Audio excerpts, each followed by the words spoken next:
Allama Iqbal's view is that human beings were created. It's a bit of Feuerbachian view, not even a bit, very substantially Feuerbachian view. Early Feuerbach, anyway.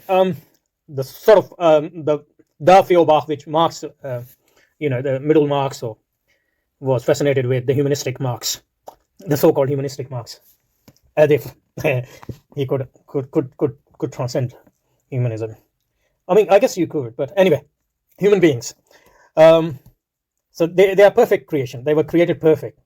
But then this supposedly ladder of life, or scale of life, where humans are up with God or just below God.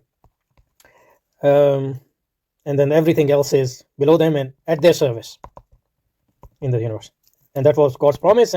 But since human beings ignored God's promise and ignored their duty to, establish their kingship, lordship, as Shaitan instructed them to, mulkin la yarla, kingship and lordship, instead of imposing their kingship and lordship on the universe, they bowed to universe because of their ignorance of the promise and the duty, or oblivion of that promise and duty. So then human beings who were perfect being, they became the worst of beings. That's Allama Iqbal's modernistic conception.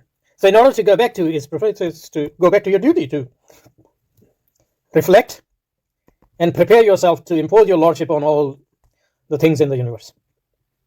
And this is his conception, and now he will bring in Qur'an and read Qur'an through this conception.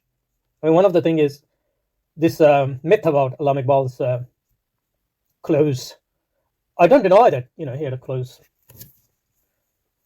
He read Qur'an, especially later in his life, regularly, and he loved Qur'an. And in his poetry, you can see that. And in this book, you can see that as well. But we have already seen his, how weak his understanding of the Quran is. And most importantly, he's imposing his modernistic view on the Quran. He's reading it into the Quran.